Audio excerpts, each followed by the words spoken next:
Bonjour à tous et bonjour à toutes. Le monde bouge et la chirurgie bouge et se transforme. Et l'un des paramètres essentiels de sa transformation, c'est la manière dont les jeunes se forment au métier de chirurgien. Et ces 2 dernières années, l'apprentissage, la formation de la chirurgie ont connu des bouleversements très importants.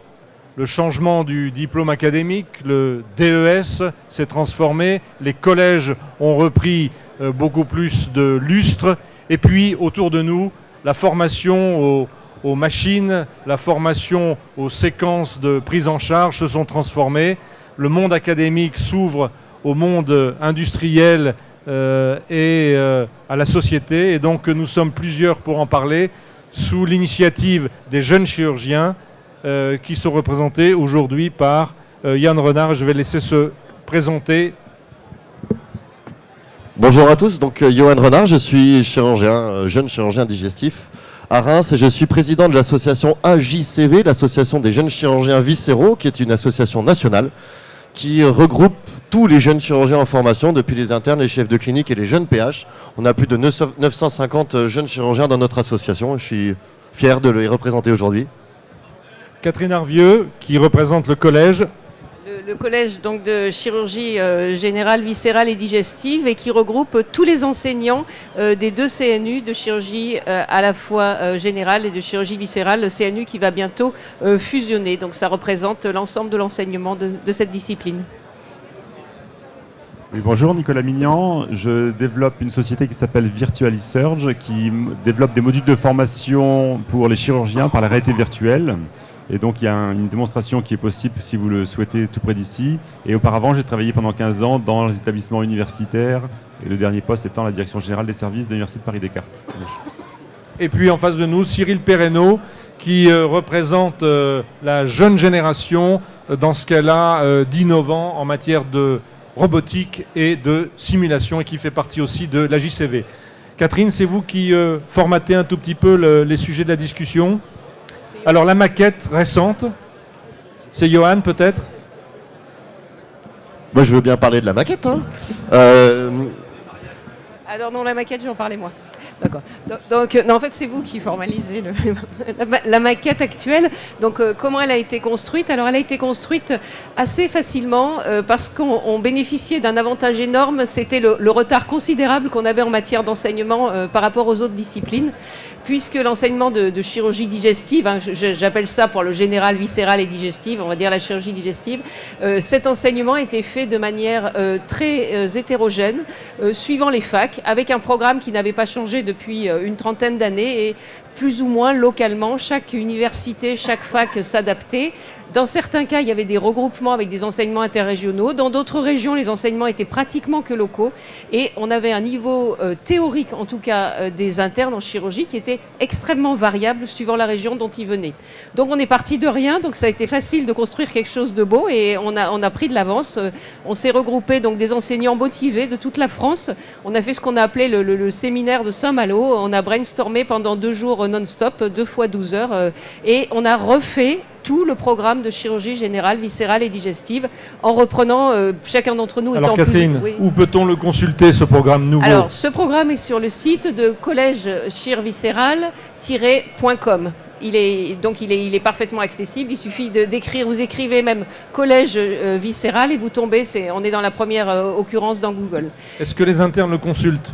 Les internes le consultent beaucoup. On a à peu près 300 consultations par jour. Alors c'est toujours difficile à savoir pour ces sites le type de consultation qu'il y a avec les pubs, mais il est bien consulté et les internes commencent à le suivre vraiment. Et ça consiste en quoi? Donc ça consiste à considérer que notre spécialité finalement, elle est coupée en, on va dire, 8 segments à plus ou moins anatomiques, avec un segment un peu général, et puis l'œsophage, l'estomac, le côlon, etc. Et on a mis un référent par segment qui a demandé à des référents eux-mêmes de la spécialité de faire des cours sonorisés, hein, donc des MOOCs on va dire, mais qui sont accessibles uniquement aux étudiants, aux internes. Et ces cours sont sous la forme de diaporamas d'une 20aine à 30aine de minutes, sonorisés par l'enseignant, illustrés parfois avec des films, avec des petits QCM à la fin. Ça servira de base. Cet enseignement donc va être de toute façon national et sera maintenant intégré dans la formation de tous les internes de chirurgie. Donc des diaporames à sonoriser, des vidéos, segmentées dans les grandes catégories anatomiques du métier de chirurgien. Qu'est-ce qui incombe aux internes alors? Alors, ces diaporamas étaient faits quand même pour la réforme, mais on voit déjà qu'aujourd'hui, les internes de l'ancienne formule, avant réforme, qui sont en cours de formation, utilisent déjà ces cours, qui ont donc l'avantage d'exister, qui sont harmonisés sur le plan national, qui sont validés par les enseignants du collège. Donc c'est les cours que doivent accueillir tous chirurgiens. Leur grand avantage également, c'est qu'ils sont certes répertoriés par organe, mais ils sont aussi répertoriés par niveau. Où les jeunes chirurgiens doivent savoir un certain nombre de cours à chaque organe, et puis il y a une progression qui est définie comme ça par le collège et par tous ces cours. Et à partir de la réforme, là, les nouveaux internes qui arrivent dans nos services, pour eux, ce sera leur guide de formation tout au long de leurs 4 ans. Et ça sera, contrairement à ce qui s'est passé jusqu'à maintenant, obligatoire, avec une validation par année qui se fera aussi en fonction du nombre de cours qui auront été vus et validés par la réalisation des QCM.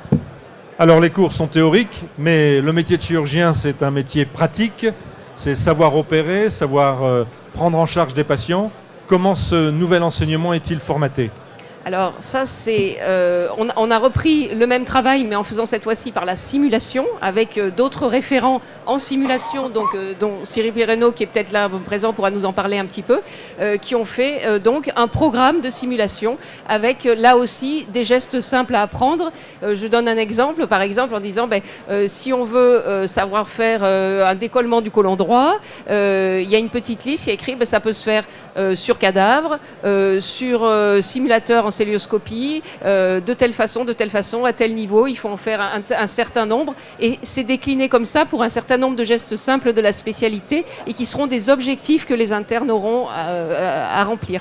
Je crois que c'est quelque chose qui manquait vraiment à notre enseignement, c'est que les internes ne savaient pas où ils allaient, et le fait d'avoir des objectifs clairs, de savoir ce qu'ils doivent valider année par année, ça les aide à apprendre d'une meilleure façon. On va revenir sur les outils, on laissera dialoguer Monsieur Maignan et puis Cyril Pireno et puis Johan Renard.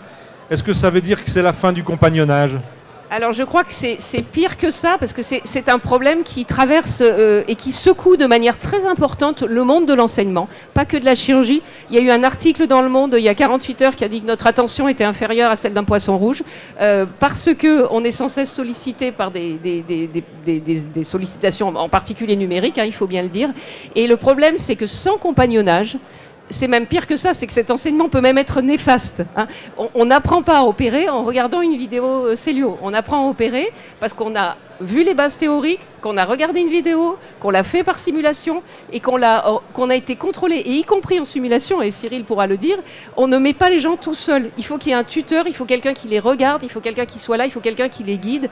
Et la notion d'apprentissage, elle devient encore plus essentielle parce que l'élève, en fait, il est un peu laissé à lui-même, contrairement au cas où on était avant. C'est que maintenant, les gens peuvent se débrouiller tout seuls et donc très mal apprendre, faire des erreurs, mal travailler. Donc c'est un problème qui est très important, et contrairement à ce que pensent beaucoup de gens en disant ça va coûter moins cher parce qu'on va tout faire en numérique, c'est pas vrai. Si on fait en numérique, on a besoin de beaucoup de personnes humaines qui vont être obligées de contrôler ce qui se fait.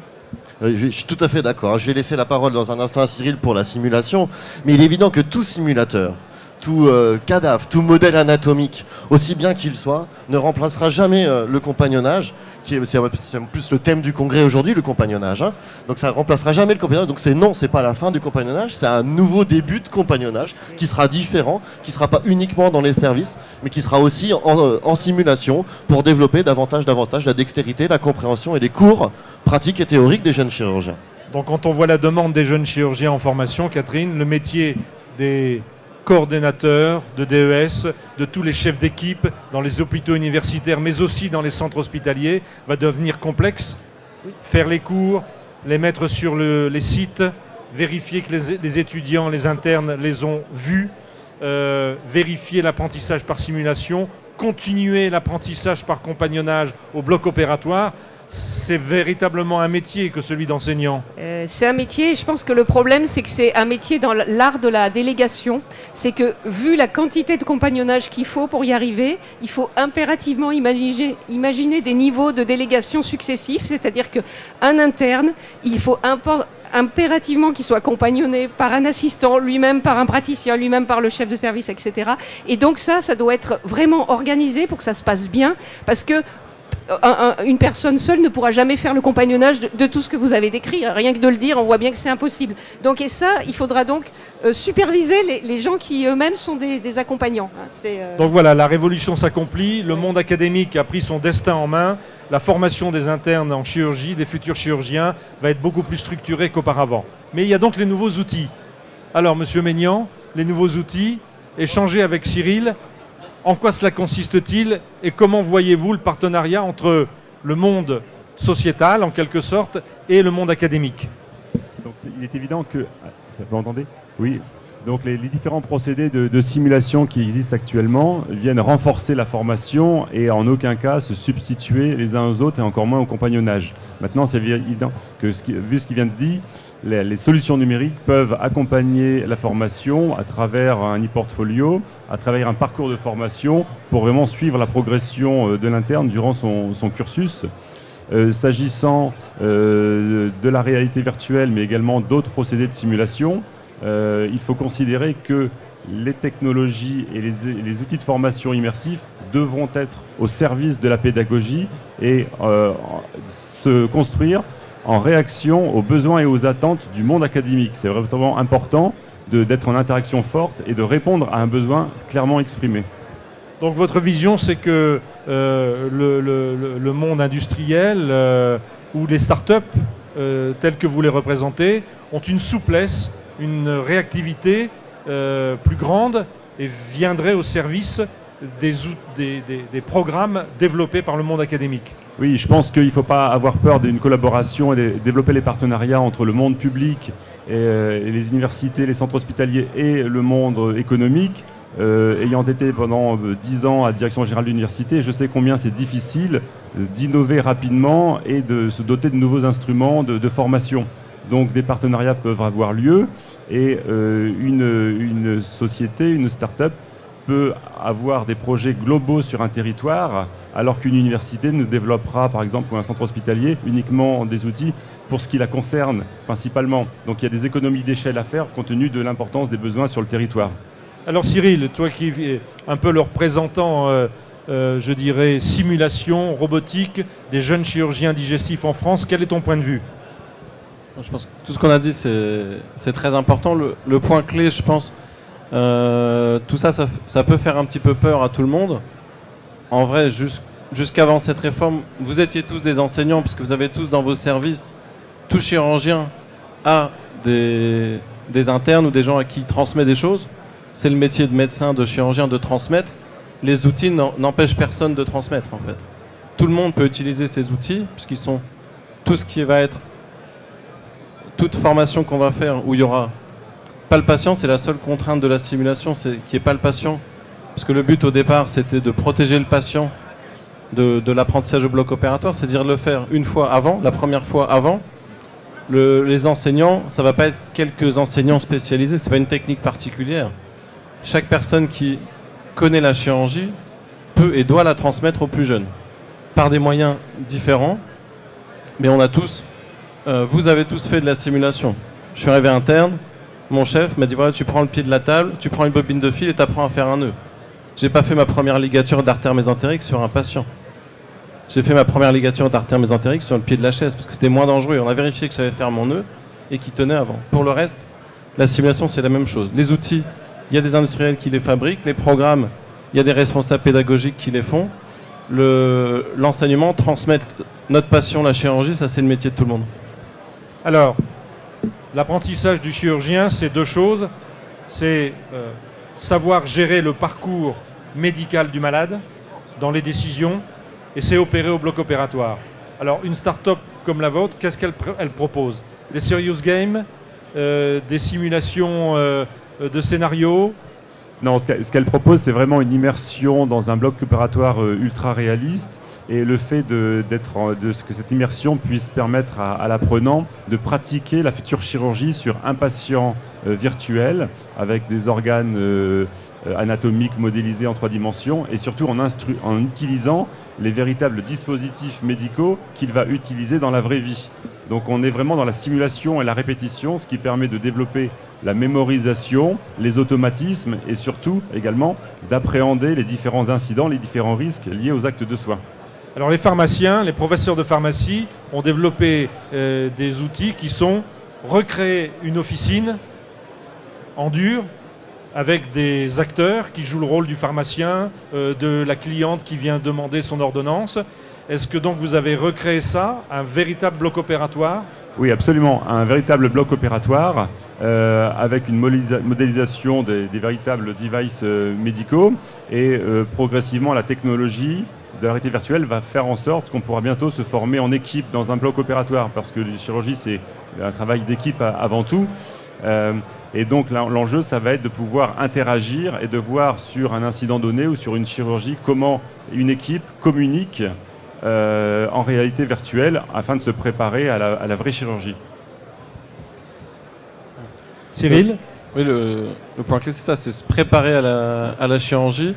Dans une chirurgie qui est de plus en plus vérifiée, contrôlée, on demande d'avoir des opérations qui se passent bien, qui se passent vite. C'est sur la chirurgie des hernies, on dit voilà, les gens, 1 heure après l'opération, ils sont rentrés chez eux, il faut qu'on soit sûr qu'elle soit faite parfaitement quand elle est faite sur le patient.